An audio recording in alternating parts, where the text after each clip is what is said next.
శ్రీకృష్ణ పరబ్రహ్మణే నమః. అరుణాయ నమః, అచలాయ నమః, రమణాయ నమః, రామకృష్ణాయ నమః, శ్రీదత్త గురుభ్యో నమః. మనం రోజుకొక శ్లోకం శివానందలహరి చెప్పుకుంటున్నాం. కింద శ్లోకంలోని మనకి శంకరులు ఎవరిని ఆశ్రయిస్తే ఏ ఫలం లభిస్తుంది అంటే ఎవరెవరు ఏ అంటే వాటికి గుణానికి తగ్గట్టుగా వాళ్ళని ఎంచుకుంటారు అన్నారు. ఆ గుణాల్ని మనం ఎలా తెలుసుకోవాలి అంటే భగవద్గీతలో 3 శ్లోకాలు చెప్పారు. తత్ర సత్వం నిర్మలత్వం ప్రకాశకమనామయం సుఖసంగేన బధ్నాతి జ్ఞానసంగేన చానఘ అన్నారు. అది సత్వగుణం. రజో రాగాత్మకం విద్ధి తృష్ణాసంగసముద్భవం తన్నిబధ్నాతి కౌంతేయ కర్మసంగేన దేహినం అన్నారు రజోగుణంతో. అవునా? తమస్సజ్ఞానజం విద్ధి మోహనం సర్వదేహినం ప్రమాదాలస్య నిద్రాభి తన్నిబధ్నాతి భారత అన్నారు. తమోగుణం. అవునా? అంటే సత్వగుణం ఎప్పుడూ కూడా మనస్సు హాయిగా ఉండాలి, సంతోషంగా ఉండాలి. ఏది వింటే హాయిగా ఉంటుంది, ఏది చదివితే మనశ్శాంతిగా ఉంటుంది, ఎక్కడికి వెళితే శాంతి లభిస్తుంది అనేది సత్వగుణం ఎంచుకుంటుంది. అందుకనే సత్సంగాలు కదా. ఎప్పుడు కూడా పరమాత్మని స్మరిస్తూ ఉంటే మనస్సు హాయిగా ఉంటుంది. అందుకని కొంతమంది చూడండి అలవాటుగా ప్రతిరోజు గుడికి ఎలా పెడుతూనే ఉంటారు. అలాగే కొందరు సత్సంగం అని ప్రతిరోజు పెట్టుకుంటారు. అలాగే స్వాధ్యాయం చేస్తూ ఉంటారు. దీన్ని వీళ్ళు ఏమంటారు, కొంతవరకైనా సత్వగుణాన్ని వాళ్ళు పెంచుకుంటున్నారు. రజోగుణం ఎప్పుడు కూడా ఏదో కార్యకలాపాలు ఏదో చెయ్యాలి, ఆరాటం. అంటే ఇక్కడ ముక్తి కోసం కాకుండా ఏదో ఆర్భాటం కోసం చాలామంది చేస్తూ ఉంటారు. ఏమిటి, ఇంట్లో ఏ పనులన్నీ వదిలేసుకొని, అవునా, ఆ టైంకి అక్కడికి వెళ్ళిపోయి, అవునా, ఆ పారాయణాలు యజ్ఞాలు కూర్చోవడము, యాగాల్లో కూర్చోవడము, దాన ధర్మాలు చేయడము, అన్నదానాలు చేయడము, దీంట్లో నిమగ్నమైపోతారు. ఇదేంటంటే రజస్ ఏంటంటే అది చంచలం అన్నమాట. ఇంట్లో నిమిషం కూడా ఉండనివ్వదు, ఏదో కార్యకలాపాల్లోని నిన్ను పెట్టేస్తుంది. అదే అర్థమైపోతుంది కదా, అది రజోగుణం. తమో గుణం ఏమిటి, అసలు ఏముందిలే, ఎలాగో పుట్టాక చచ్చిపోతాం, అందుకని దానికోసం ఇన్ని పాటలు ఎందుకు, జరగాల్సింది జరుగుతూ ఉంటుంది, హాయిగా నిద్రపోదాం అని. ఇది తమో గుణం అన్నమాట. అంటే ఇక్కడ ఏవీ చెయ్యరు, అన్నిటికీ కూడా ఏదో ఒక సాకు చెప్తూ వాళ్ళ ఆ పనుల్ని తప్పించుకుంటూ ఉంటారన్నమాట. వాళ్ళది తమో గుణం. ఇప్పుడు అర్థమైపోయింది కదా శంకర్లు ఏమిటి పెంచుకోమన్నారు. సత్వగుణం కావాలి అంటే అలా అనగా సరే. ఇప్పుడు ఈ శ్లోకంలోకి వద్దాం మనం. 60వ శ్లోకం. రోధస్థోయ హృతశ్రమేణ పధిక ఛాయాంతరం వృష్టితో భీతస్వస్థగృహం గృహస్థమతిథి దీనం ప్రభుం ధార్మికం దీపం సంతమసాకులస్య శిఖినం సీతావృతస్త్వం తదా చేతః సర్వభయాపహం వ్రజసుఖం శంభో పదాంభోరుహం. జాగ్రత్తగా అర్థం చేసుకోండి. ఇక్కడ ఎవరెవరు అంటే ఏ విషయాల్లోని ఆ విషయాల దగ్గరికి వెళ్ళడం లేదు అంటే ఆ మార్గాల్ని తప్పించుకోవడం కోసము వేరే ఎవరెవరు దేన్ని ఆశిస్తారు. రోధస్థోయ హృతశ్రమేణ పథిక ఛాయాంతరం వృష్టితో భీతస్వస్థగృహం గృహస్థమతిథి దీనం ప్రభుం ధార్మికం దీపం సంతమసాకులస్య శిఖినం సీతావృతస్త్వం తథా చేతః సర్వభయాపహం వ్రజసుఖం శంభో పదాంభోరుహం.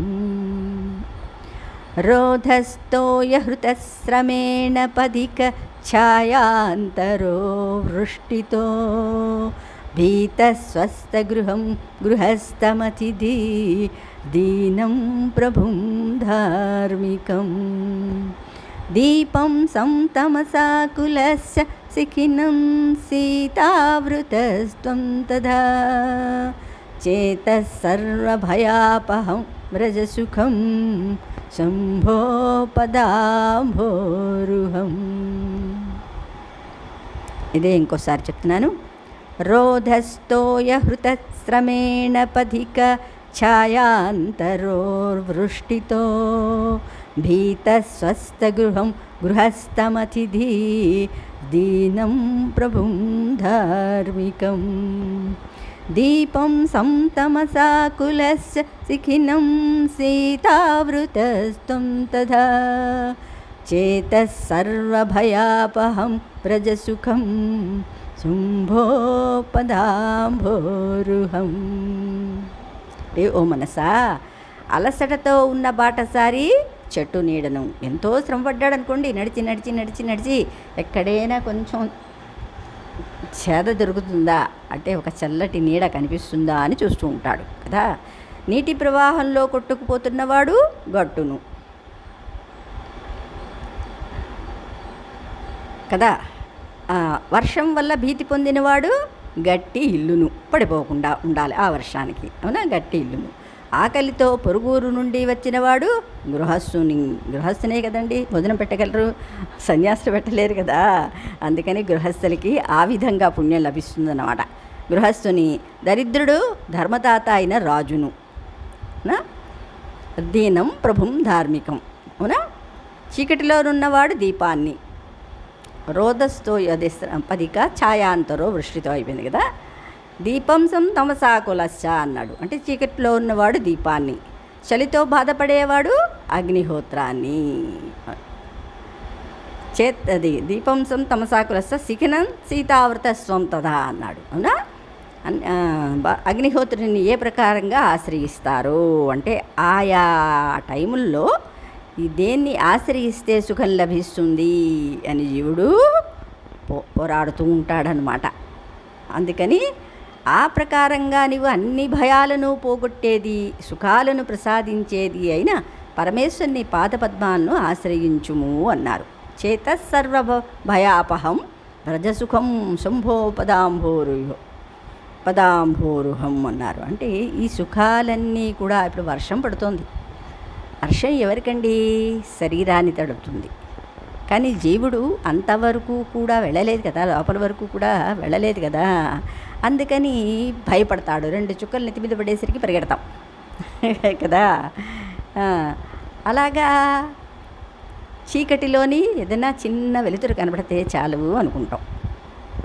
అంటే ఇవన్నీ ఏంటంటే మనిషికి ఏదో ఒక భయం వల్ల కదా. చీకటి భయం, వర్ష భయం, ఎంతో దూరం ప్రయాణం చేసే అగ్ని భయం.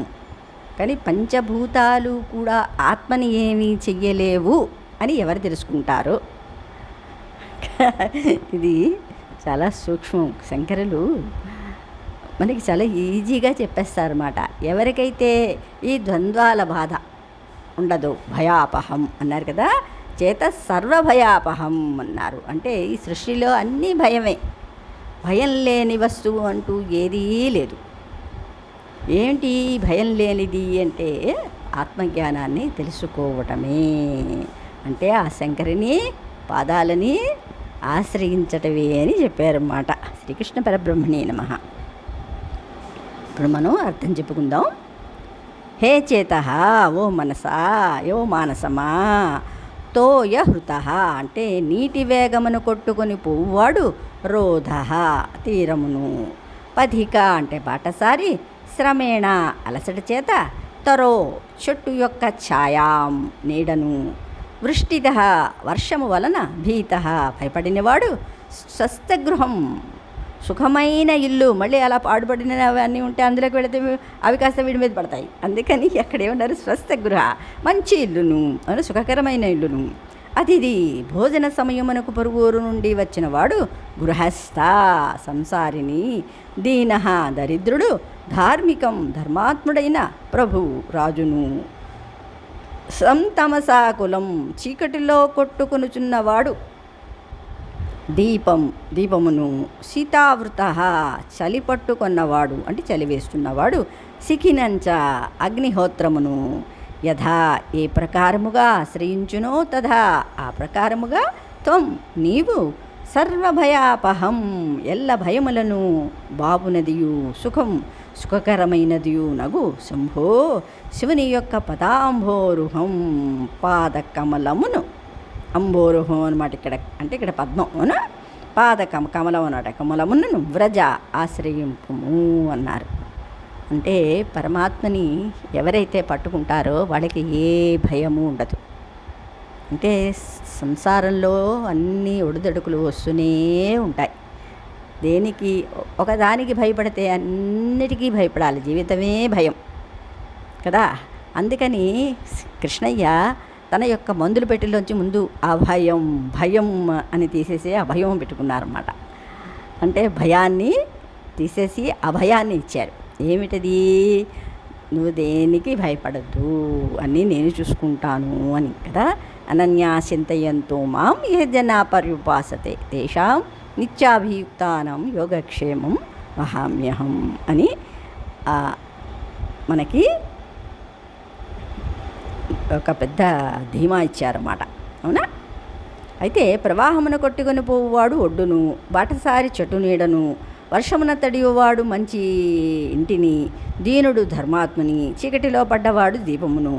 చలిచే పీడితుడు అగ్ని ఇవ్వలేవో మనసా, నీవు ఈశ్వరుని పాదమును ఆశ్రయింపుము. అంటే చలిచే పీడితుడు అగ్నిని వల్లే. చలిచే పీడితుడు ఏం చేస్తాడంటే ఎక్కడైనా కాచుకుంటే, చలిగా ఉందనుకోండి, ఏమో 4 పుల్లలు దొరికితే కాచుకుంటే ఎంతో చక్కగా హాయిగా సుఖాన్ని ఇస్తుంది అని అనుకుంటాం కదా. అలాగే ఈ మనసుకి మనం చెప్పుకోవాలి, మనసా నీవు ఈశ్వరుని పాదమును ఆశ్రయింపుము అని.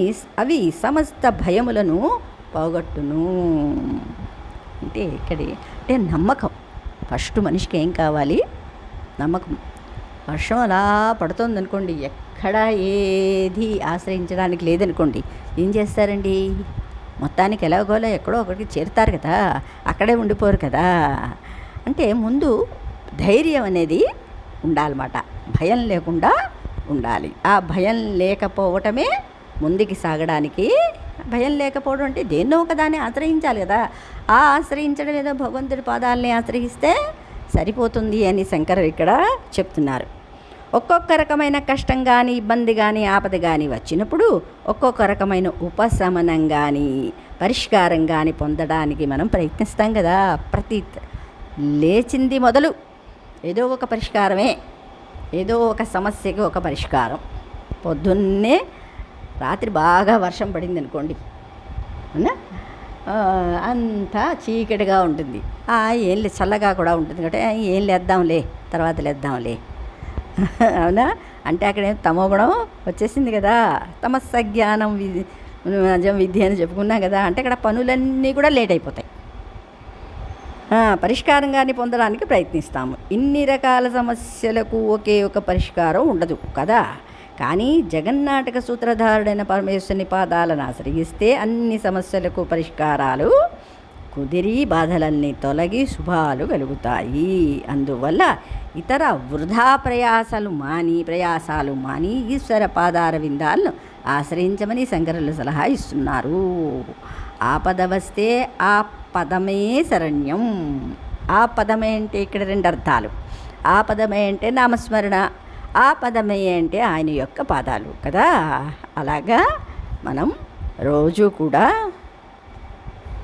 శివానంద లహరి చదువుకుంటూ ఉందాం. శ్రీకృష్ణ పరబ్రహ్మణే నమః.